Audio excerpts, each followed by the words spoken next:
everyone, and welcome back to Business Newsletter Recap.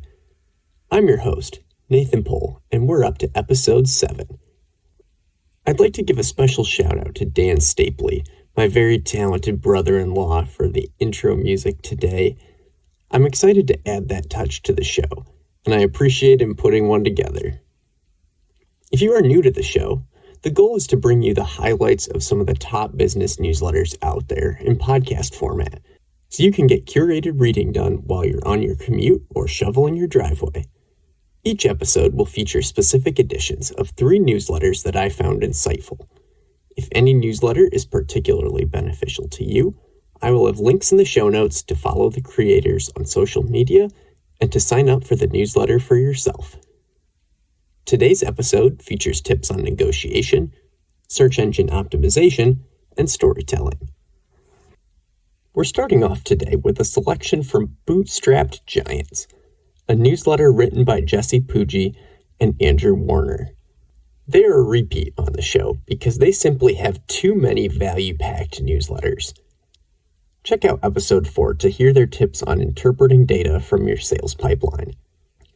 Jesse is the founder of several companies, most notably Growth Assistant, Ampush, and Aux Insights, as well as running a venture studio called Gateway X. He posts a wide range of startup content on LinkedIn and X based on the many lessons he's learned growing several successful businesses. I find his breakdowns and stories extremely valuable, so be sure to give him a follow. Another instant save in my inbox from Bootstrapped Giants that we're looking at today is all about negotiation. As a builder and seller of businesses, Jesse has a wealth of experience in negotiation that he shares in a very comprehensive email. He shares 7 incredible tips, and we'll highlight a few of them here. If you would like to read the whole list, I'll have the link to the original newsletter in the show notes. His first tip is to add a low-stakes ask to a deal when things are finalized. That would be nice to have, but not a deal breaker. I love the story he shared from negotiating a VC deal with one of his early companies. He details the story where the deal was all but done, and he laid a final request on the table.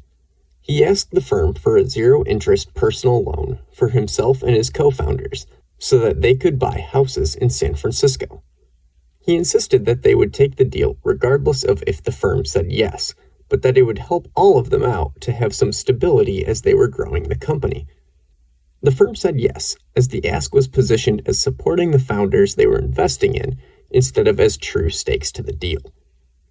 Jesse says that he adds asks like this to many of his deals that he strikes, and emphasizes that these should not impact if you would take the deal or not, and they can't be too weird or too big of an ask. His second negotiation tip is to collect good information. The currency of deals is information, and asking the right questions is important, but people won't give you honest answers if they think you are trying to screw them over. If you have a baseline level of trust with your counterpart, the following questions jumped out at me from Jesse's list that he tries to get answers to. What would make this deal a 10 out of 10 for you? What excites you about this deal? What is the cost of not doing this deal? Not all of them need to be asked verbatim, but if you know the answers, they can really help you craft win-win scenarios. Speaking of win-win scenarios, Jesse recommends that you always look for value-creating areas of a deal. Money is a zero-sum aspect of a deal.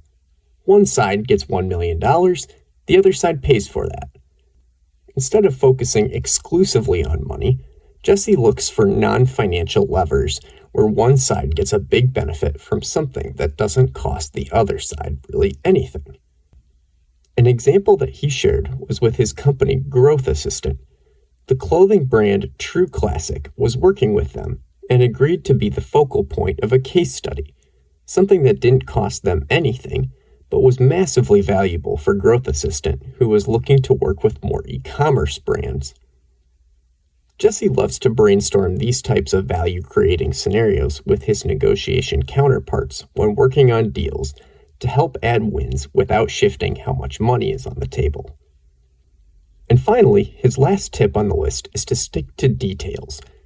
Jesse emphasizes that a lot of deals fall apart when details get ignored.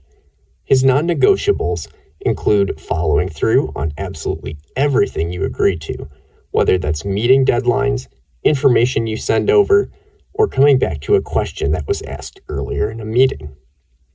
Keeping a constant flow of communication, never ghosting the other party, and never trying to surprise the other party round out his list.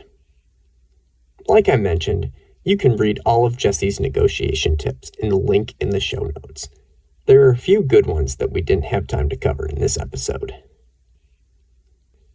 Hey, quick break here.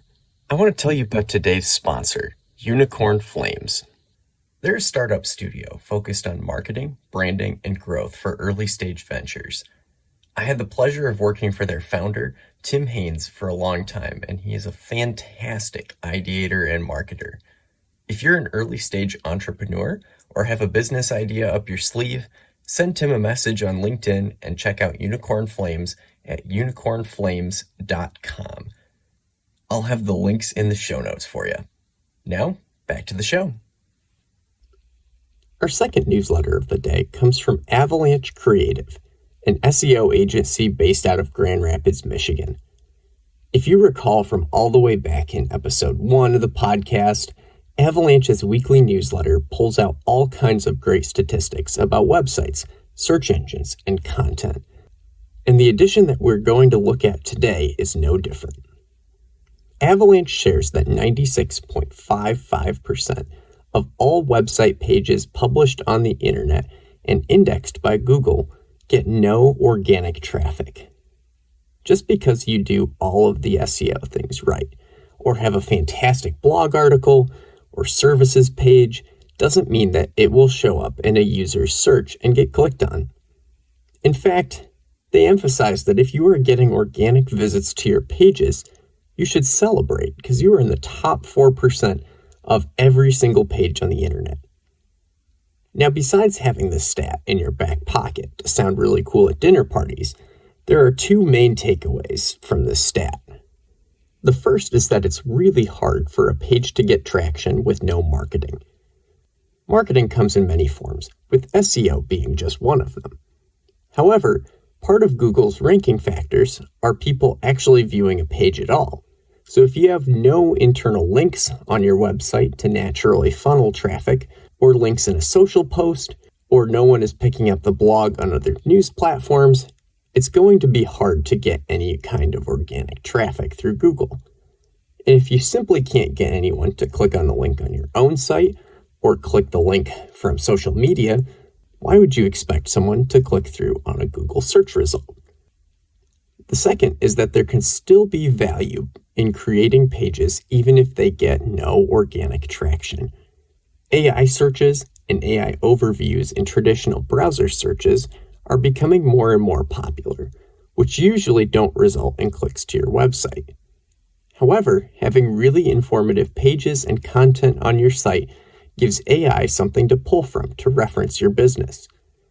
Google also uses the content of your website to determine what your website is about, and having content about your industry on there, even if no one reads it, could still help Google show other pages of your site as relevant.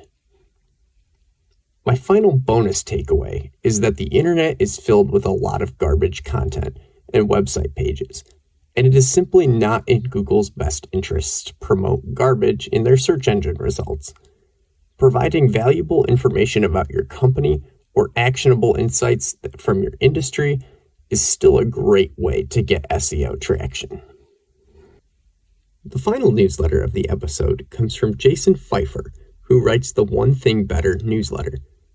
Jason is the editor-in-chief of Entrepreneur Magazine, host of multiple podcasts, and a book author, and his mission is to help people build their companies and careers. I love his social content and listening to his podcasts, and I recently started reading his insightful newsletter as well. Today's edition is all about storytelling. Jason starts off with an impassioned argument why the term content has cheapened our view of media, and that when we think about creating content, we generally make mediocre things. No one wakes up in the morning eager to consume content, he argues. Instead, we should communicate in business or personally by using stories. That's how you actually make connections with people instead of just shouting at them. We then get Jason's 3-step guide for communication using storytelling, one that I find incredibly useful coming from a magazine editor and podcaster. The first step is to identify a relatable problem. The second is to tell a compelling story that highlights the problem or the solution. And the final step is to create a useful exercise so that the solution to the problem becomes practical. If you look at virtually any great piece of marketing, you can find this framework, because stories are how we actually connect with people or brands. The famous Mac versus PC commercials I've referenced before on this show didn't just list the benefits of MacBooks. It personified the problems that computers in the mid-2000s were just plain boring in terms of features and performance. Classic infomercials that I think we can all remember made highly caricaturized stories to sell trivial products, but they worked because there was a problem, a story, and a clear solution. Or take this 2002 ad that Jason recently shared on LinkedIn for a data storage company that you've probably never heard of. Brightstore ran a 30-second ad where men were walking through a stereotypical 90s office, but they kept dying from running into filing cabinets or slipping on sheets of paper. The commercial called out a problem that workplace disasters happen and that they can involve data personified by people literally dying, but ultimately solved with digital data storage. Later in the newsletter, Jason shares how he ensures that the stories he tells are actually relevant. The key, he says, is to make sure that the point of the story is obvious. Don't leave people guessing why a story was used to illustrate a particular point. This is the downfall of many Super Bowl commercials, in my opinion. There is sometimes a funny story that a celebrity tells that makes you grin for a second, but there's ultimately no point to it or connection to the brand advertising it. He also mentions that the same story can be told in multiple formats. He reuses individual stories or story themes all the time between written newsletters, audio-based podcasts, and in books, something that he's quite experienced in producing all three. Jason ends his newsletter sharing about how he has a notes app on his phone where he collects compelling stories to use later. He shared a laundry list of newsletter editions that he's written with multiple stories that he pieced in from this list to create a great narrative, and it's a practice I instantly adopted for myself as well. If you don't have ready-to-go stories about how your own customers used your product and their problems were solved, you are missing out on what could be your most compelling marketing messages. Like I mentioned at the beginning of the episode, you can find sign-up links and more information about Bootstrapped Giants, Avalanche Creative, and Jason Feifer in the show notes. And if you liked this episode, send it to the business nerd in your life and check out our earlier episodes as well. If you have a newsletter or a business topic that you want to see me highlight in a future episode, please reach out. My contact information is in the show notes as well, and I would love to hear from you. And finally, I do say this every time, but if you enjoyed the episode, it is 100% free to you to leave a review or a rating on Spotify, YouTube, or however you're listening right now. I would greatly appreciate it. Thanks for listening, and we will see you on the next episode of Business Newsletter Recap.